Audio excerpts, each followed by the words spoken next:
سب سے پہلے سب دوستوں کو السلام علیکم۔ دوستوں، پاکستان ٹیم کے کپتان بابر اعظم نے آج بہت بڑا ریکارڈ اپنے نام کر لیا، جو کہ دوستوں پاکستان ٹیم کے کپتان بابر اعظم نے 5 سال پرانا ریکارڈ اپنے نام کیا۔ پرانا ریکارڈ آج برابر کر دیا ہے، کیونکہ دوستوں بابر اعظم آج زمبابوے کے خلاف پہلے ٹیسٹ میں پہلی ہی گیند پر بغیر کوئی رنز بنائے پویلین لوٹ گئے۔ اس کے بعد بہت بڑا ریکارڈ اپنے نام کیا، جو کہ بہت پرانا ہے، وہ بھی تمام تر ڈیٹیل اس ویڈیو کے اندر آپ دوستوں کو بتانے والا ہوں۔ پاکستان ٹیم میں آج کتنے رنز بنائے ہیں، کتنے کھلاڑی آؤٹ ہو چکے ہیں، اس حوالے سے آپ دوستوں کو مکمل ڈیٹیل بتانے والا ہوں۔ تو دوستوں، اس سے پہلے اس ویڈیو کو لائک کریں، چینل کو سبسکرائب کریں، بیل آئیکن دبا کر آل پر لازمی کلک کر دینا ہے۔ تو دوستوں بڑھتے ہیں ویڈیو کی جانب اور آپ دوستوں کو بتاتے ہیں مکمل تفصیل۔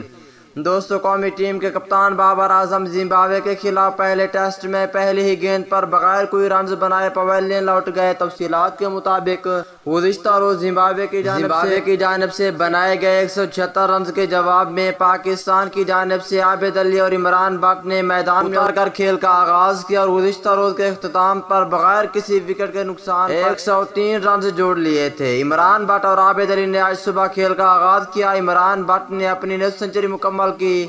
عابد علی نے پہلے روز کے سکور میں صرف 4 رنز کا اضافہ کر سکے اور 60 رنز بنا کر آؤٹ ہو گئے۔ ان کے بعد اظہر علی نے 36 رنز بنائے ہیں۔ قومی ٹیم کے کپتان بابر اعظم کا بیٹ آج نہ چل سکا، وہ بغیر کوئی رن بنائے آؤٹ ہو چکے ہیں اور یہ اکتوبر 2018 کے بعد پہلا موقع تھا ٹیسٹ میں جو کہ آؤٹ ہوئے۔ 2018 میں بھی ایسا کیا تھا، اب 2021 میں بھی کر چکے ہیں۔ تو دوستو، یہ تھی آج کی لیٹسٹ اپڈیٹ۔